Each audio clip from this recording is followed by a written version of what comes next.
Hey, hey, hey, mighty MOGs, men of God, JP here. As we continue our reading through Ecclesiastes, I am in chapter 10, verses 5 through 14. It's been a great busy season leading up to Easter, but it's been really cool to be able to get in the Word and see just what Solomon has to say to us, which is just awesome. The guy just does not hold back, and hear other brothers and what how God speaks to them and what they reflect on as they read through Ecclesiastes, which is honestly a book that I haven't spent much time in. So very, very cool. Today I'm reading in chapter 10, verses 5 through 14, and he says this: "The ironies of life. There is another evil I have seen under the sun. Kings and rulers make a grave mistake when they give great authority to foolish people and low positions to people of proven worth. I have even seen servants riding horseback like princes and princes walking like servants. When you dig a well, you might fall in. When you demolish an old wall, you could be bitten by a snake. When you work in a quarry, stones might fall and crush you.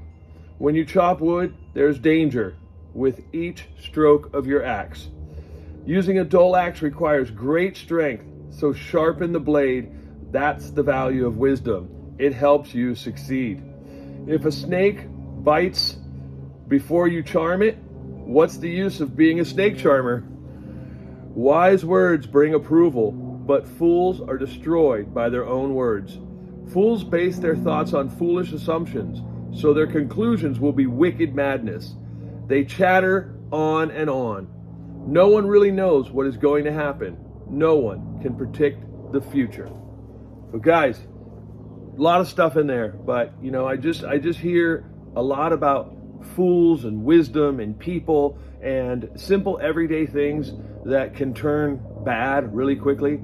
So a few things I took away from there is, one, is surround yourself with MOGs, mighty men of God, people that are coming from a place of wisdom, coming rooted in integrity, coming rooted in the Word, and somewhere that somebody that is really for you and for your success. And make sure we are surrounding ourselves with men and people, men and women like that are men and women of God and that are truly wisdom from a place of integrity and a place that is coming from your best interest, and most of all is going to tell you the hard things you need to hear, right? And not just be these foolish people that, oh yeah, JP, do this, do that. They're not going to give you a really true guidance, and they're living fast and furious, and they're fast and just loose. So those are the kind of people that may be around us in life, but not particularly the people that we want to seek wisdom from. So of course, first and foremost, we seek wisdom through our Father, through our Lord, right? Through His Word, through prayer, and through relationship and communion with Him. But many times, as we know, He uses people to speak to us. So the people that we surround us with are going to really influence and be also drawing from God and really speak to us in that manner, so we can listen and hear Him in that way. Another thing I took away was things can happen at any time, right? I don't know what's going to happen when I'm done with this video and I walk out the door. I might get hit by a bus, who knows?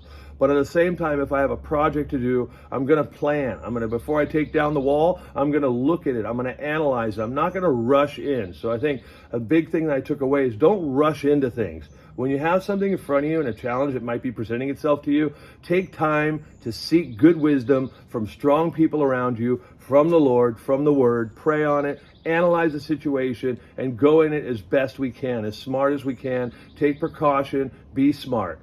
I love when he's talking about sharpening the axe, right? So work smart, not hard. That's not always, as men, sometimes we just want to rush into things and we just start tearing things apart. And that's when things can go bad really quickly and get ugly on us, right? So again, that's kind of what I took away from today's word is, work smart, not hard. Most of all, men, surround ourselves with each other, men and women of God that are going to pour into us out of wisdom from the Word. Seek His wisdom first.